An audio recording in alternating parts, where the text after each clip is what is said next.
தமிழ் புரிந்து டைம் இருந்து இதை காது கொடுத்து கேட்கும் என் அன்பான நெஞ்சங்களுக்கு வணக்கம்.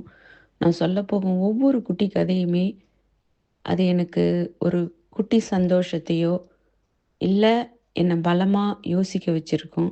அந்த மாரி கதைய தான் நான் உங்ககிட்ட சொல்லிட்டு இருக்கிறேன். இன்னைக்கு சொல்லப்போகும் கதை கூட ஒரு 40 இயர்ஸ்லேருந்து 60க்குள்ள இருக்கிறவங்க அவங்க பேரண்ட்ஸை எப்படி பார்த்துக்கிட்டாங்கன்னு பத்தி தான். ஆ இப்போ வந்து நம்ப ஸ்கூல்லாம் படிச்சு முடிச்சு, காலேஜ் போய் அப்ப நம்ம பேரண்ட்ஸ விட்டுட்டு தான் வெளி ஊர் ஏதாவது அடுத்த சிட்டீஸ்க்கு நெக்ஸ்ட்டு ஒரு பிக் சிட்டீஸு, இல்ல வெளிநாடு இது மாரி போயி நம்ம அ திரும்பவும் வீட வாங்கி குழந்தைங்கள படிக்க வச்சு, அந்த வீட்டுக்கு வேண்டிய மோர்கேஜ் எல்லாம் பே ஆஃப் பண்றதுக்கும் நமக்கு கொஞ்சம் வருஷம் எடுத்துரும். அப்படி திரும்பி மேல பார்க்கணும்னா, அட்லீஸ்ட் ஒரு 50, 55க்குள்ள நம்ம வந்துருவோம்.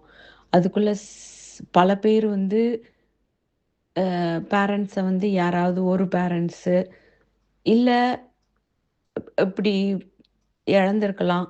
ஆனா சிலர் லக்கின்னு தான் சொல்லணும் அவங்கள. அவங்க வந்து அவங்க பேரண்ட்ஸ அம் இருப்பாங்க. அந்த மாரி இருக்கிற பேரண்ட்ஸ இவங்க எப்படி கவனிச்சுக்கிட்டாங்க? அப்படிங்கிற ஸ்டோரி தான் நான் இன்னைக்கு சொல்லலான்னு இருக்கிறேன். அந்த ஸ்டோரிக்கு போறதுக்கு முன்னாடி, நான் எப்பயும் கேட்கறது போல ஒரு ஒரு கேள்வியோட ஆரம்பிக்கலான்னு இருக்கிறேன். அந்த கேள்வி என்னன்னா, நம்பலாம் நம்ம பேரண்ட்ஸ இப் இப்ப நம்பளே அந்த 45ல இருக்கிறவங்க இந்த ஸ்டோரியில வரவங்க 45லேருந்து 60 தானே. அப்ப அந்த வயசுல நம்ம இருக்கும்போது, நம்ம பேரண்ட்ஸ நம்ம எப்படி கவனிக்கணும்? எப்படி கவனிக்கணும்னு நெனைக்கிறோம்? ஆம். அதே மாரி நம்ம குழந்தைங்க நம்மள கவனிப்பாங்களா? இதெல்லாம் உங்களுக்கு கொஸ்டின் ஓடும் இல்லையா மனசுல? ஆ இவுங்க வந்து எதையும் எதிர்பார்க்காம அவங்க பேரண்ட்ஸ் இருக்கிறாங்க. அவங்க அப்பா இல்ல, அம்மா மட்டும். அவங்கள எப்படி கவனிச்சுக்கிட்டாங்க? அத சொல்லும்போது நமக்கும் ஒரு ஐடியா கிடைக்கும் இல்லையா? எப்படி இருக்கலான்னு. ஆனா நம்ப வந்து ஓடி, எல்லாத்தையும் மறந்து எல்லா வேலைகளையும் முடிச்சு நிக்கும்போது, நம்ம பேரண்ட்ஸ்க்கு வயசாயிருக்கும். அவங்கள அழைச்சுட்டு வந்தாலும், அவங்களுக்கு நடக்க முடியாதுன்னு சொல்லுவாங்க. எங்கேயாவது நம்ம இருக்கிற ஊருக்கெல்லாம் அழைச்சிட்டு வரும்போது, அவங்களால வெளியில எங்கேயும் சுத்த முடியாதுன்னுவாங்க. ஆனா ஒரு காலத்தில அவங்க வந்து நமக்காகவே ஓடி ஓடி உழைச்சிருப்பாங்க. இந்த வயசுல இருக்கிறவங்கலாம் ரொம்ப பேரண்ட்ஸ் வந்து கஷ்டப்பட்டு அவங்கள இந்த குழந்தைங்களெல்லாம் இந்த வயசுல இருக்கிறவங்கள குழந்தைங்கள முன்னேத்தி விட்ட காலம் அந்த காலம். இப்ப மாரி கிடையாது. ஆனா, இவுங்க எப்படி பார்த்துக்கிட்டாங்க? அது எனக்கு ரொம்ப புடிச்சிருந்துச்சு. அவங்க சொல்லும் ஒரு என் ஃப்ரெண்டு சொல்லும்போது, அத தான் இப்ப உங்ககிட்ட ஷேர் பண்றேன். வாங்க இப்ப கதைக்கு போலாம். என் ஃப்ரெண்டு வந்து நாங்கலாம் ஒண்ணா வந்து குழந்தைங்கலாம் பிரைமரி ஸ்கூலு, செகண்டரி ஸ்கூல்லாம் இருக்கும்போது, அவங்கள வந்து ஏதாவது ஹாஃப் டேர்மு இது மாரிலாம் இருக்கும்போது, குழந்தைங்கள வெளியில அழைச்சிட்டு போய் பக்கத்துல இருக்கிற மியூசியம், இல்ல வெளியில ஏதோ ஒரு பார்க்குக்கு எல்லாரும் சேர்ந்து சேர்ந்து போய் குழந்தைங்களோட என்ஜாய் பண்ணிட்டு வருவோம்.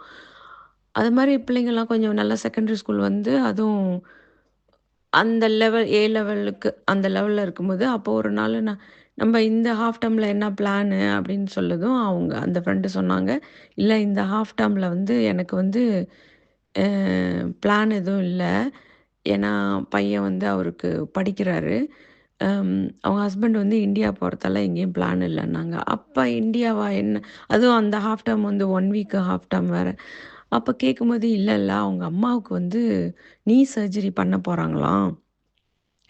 அதனால அவங்க அம்மா அவங்க இருக்கிற ஊர்ல வந்து அவங்க இருக்கிற ஊர் வந்து சின்ன சிட்டி. ஆனா மேஜர் சிட்டிக்கு போய் லைக் பெங்களூரு, பாம்பே இப்ப சென்னை மாரி இருக்கிற சிட்டிக்கு அழைச்சிட்டு போய் அவங்கள ஆர்த்தோபெடிக் சர்ஜன வச்சு நீ சர்ஜரி முடிச்சுட்டு, அங்கேயே ஒரு வீடு எடுத்து, அவங்க அம்மாவுக்கு ஃபிசியோலாம் குடுத்து, கொஞ்சம் நல்லா ஆன பிற்பாடு ஊருக்கு கொண்டு வரணும். அது வந்து அ அட்லீஸ்ட் ஒரு 1 மந்த்தாவது ஆகும். அதனால அவங்க அங்க போறாங்க. அங்க இருந்துகிட்டே வொர்க்கிங் ஃப்ரம் ஹோம் வேலை செஞ்சுக்கிட்டு, ப்ளஸ் அவங்க அம்மாவையும் பார்த்துக்கிட்டு, திருப்பி வரலான்னு இருக்கிறாங்க. அப்படின்னு சொன்னது எனக்கு ஒரு ஒரு குட்டி சந்தோஷம் கிடைச்சிச்சு.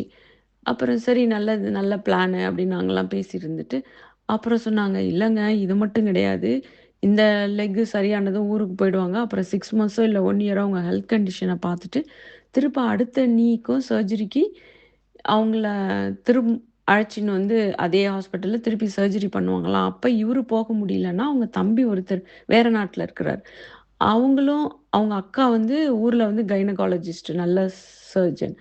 அதனால அவங்களும் அந்த தம்பியும் சேர்ந்து இதே சேம் அடுத்த நீ சர்ஜரிக்கும் போய் இருந்து 1 மாசம் அவங்க அவங்க ஃபேமிலி மட்டும் அவங்க 3 பேர் அந்த குழந்தையா இருக்கும்போது எப்படியெல்லாம் அவங்க அம்மா, அப்பா கூட இருந்தாங்களோ, அத மாரி அவங்க பேசிக்கிட்டு, அப்படியே அவன் அம்மாவையும் நல்லா கவனிச்சுக்கிட்டு, திருப்பி வரலான்னு இருக்கிறாங்க. அது இவருக்கு ரொம்ப புடிக்குமா, அதனால இவரு அடுத்த சர்ஜரிக்கும் போணும்னு சொல்லிட்டு இருக்கிறாரு. தெரியல. ஆனா அப்படின்னு சொன்னாங்க. எனக்கு அது கேட்டதும் ஒரு சந்தோஷமும் கிடைச்சுச்சு, ஒரு சமாதானம் கிடைச்சுச்சு. எனக்கெல்லாம் அந்த பாக்கியம் கிடையாது. அப்புறம் பலமா என்ன யோசிக்கவும் வச்சது. நம்ம எத்தன பேரு இது மாரி நம்ம பேரண்ட்ஸ கவனிக்கிறதுக்கு இந்த வயசுல கவனிக்க போறோம். நமக்கு பொறுப்புகள் எவ்வளோதான் இருந்தாலும், அந்த பொறுப்ப ஒரு சைட்ல ஒதுக்கி வச்சுட்டு, நம்ம பேரண்ட்ஸ கவனிக்கணும்னு டைம் இருக்கிறவங்களுக்கு எத்தன பேர் இருக்கிறாங்க.